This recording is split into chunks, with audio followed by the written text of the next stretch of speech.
Shalom sahabat-sahabat firman kehidupan yang diberkati dengan damai sejahtera dari Tuhan Yesus Kristus.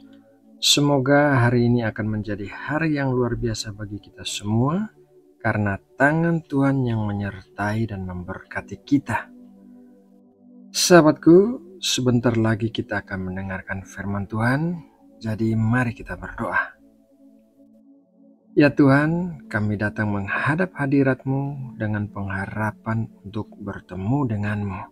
Kami bersyukur atas kasih dan anugerah-Mu yang selalu baru setiap hari, dan saat ini kami membuka hati dan pikiran kami untuk menerima firman-Mu yang hidup. Kiranya Roh Kudus-Mu menuntun kami untuk memahami apa yang kami dengarkan. Berkatilah hati kami untuk menerima kebenaran-Mu, dan mampukan kami untuk meresponinya dalam kehidupan sehari-hari.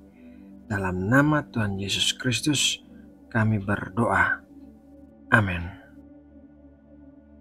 Sahabat firman kehidupan yang terkasih, ayat Alkitab yang akan kita pelajari hari ini adalah Kolose 3 ayat 12. Mari kita baca bersama-sama Kolose 3 ayat 12. Karena itu, sebagai orang-orang pilihan Allah yang dikuduskan dan dikasihinya, kenakanlah belas kasihan, kemurahan, kerendahan hati, kelemah lembutan, dan kesabaran.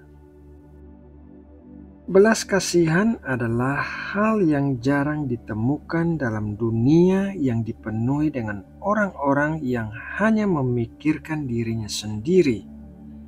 Akan tetapi, firman Tuhan mengajarkan kita untuk memiliki belas kasihan kepada sesama manusia.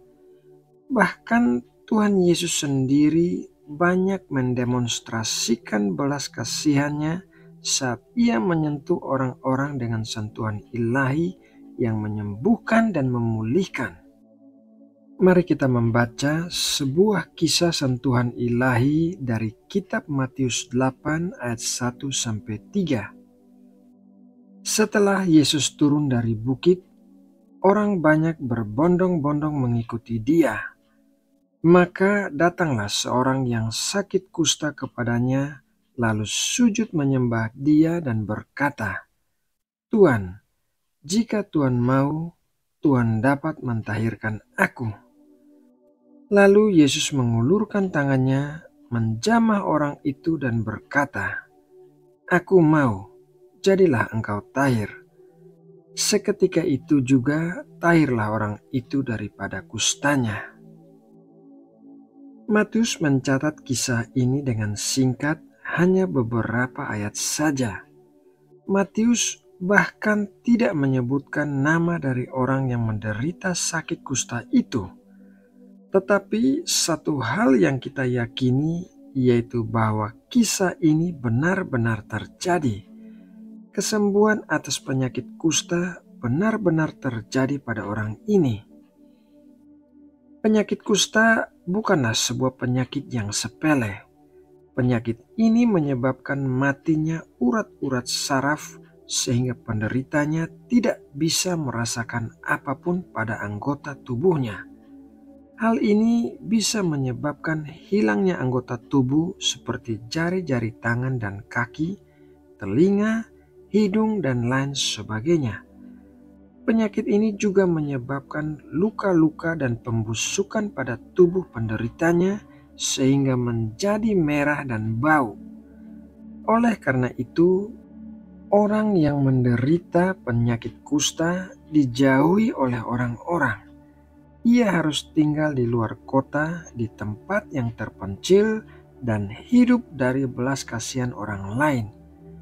Setiap kali ia berpapasan dengan orang lain, ia harus berteriak, "Najis, najis," sehingga orang menjaga jarak darinya. Matius mencatat kisah ini dengan singkat, dan kita tidak bisa mengetahui sudah berapa lama orang ini menderita penyakit kusta. Ia pasti sangat menderita dan kesepian. Tidak ada seorang pun yang berani berada di dekatnya, terlebih lagi menyentuhnya.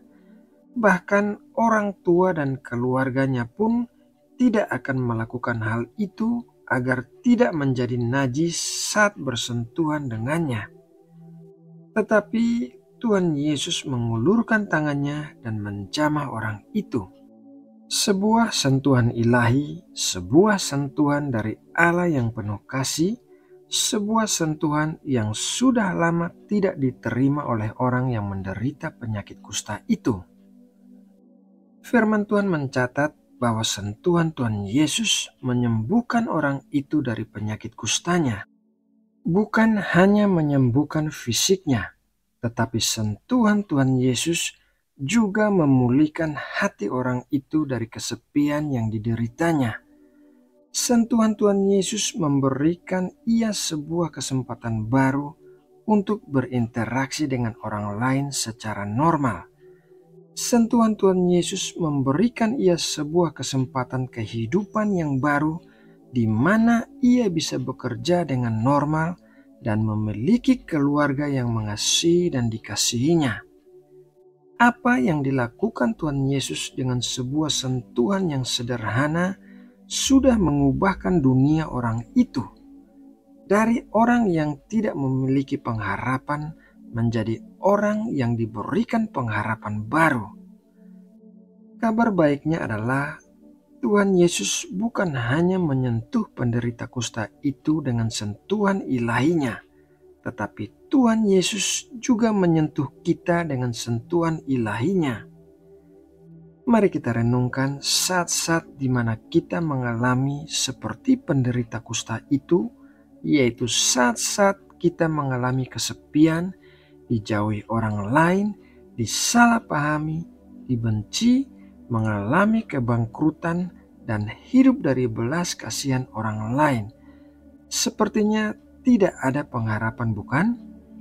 Tetapi jika kita datang kepada Tuhan Yesus dan sujud menyembah kepada Tuhan Yesus, maka Tuhan Yesus akan menyentuh kita dengan sentuhan ilahinya. Tuhan Yesus adalah Allah yang penuh dengan belas kasihan, dan ia tidak pernah menolak seorang pun yang datang kepadanya. Tangannya selalu terbuka bagi kita semua, bagaimanapun keadaan kita. Apakah kita penuh dengan luka-luka akibat perbuatan orang lain atau pembusukan karena dosa? Sentuhan ilahi Tuhan Yesus bisa menyembuhkan dan memulihkan kita, asalkan kita bersedia datang kepadanya dengan penuh kerendahan hati.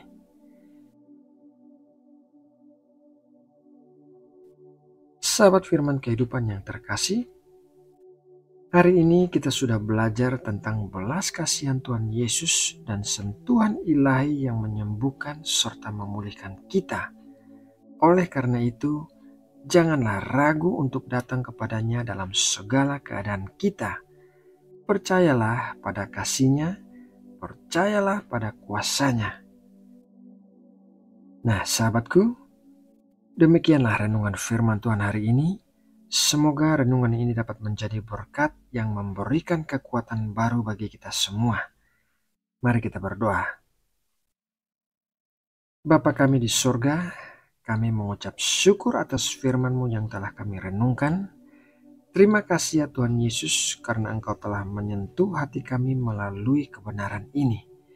Kami percaya bahwa sentuhan ilahi-Mu bukan hanya terjadi di masa lalu, tetapi juga hadir dan nyata dalam kehidupan kami saat ini. Kiranya firman yang telah kami dengar semakin berakar dalam hati kami, menghasilkan buah pertobatan dan membawa kesembuhan serta pemulihan bagi jiwa, pikiran, dan tubuh kami. Mampukan kami untuk menjadi saksi kasih-Mu kepada sesama, membawa pengharapan dan kesembuhan bagi mereka yang membutuhkan. Segala puji dan syukur kami naikkan hanya kepadamu. Dalam nama Tuhan Yesus Kristus kami berdoa. Amin.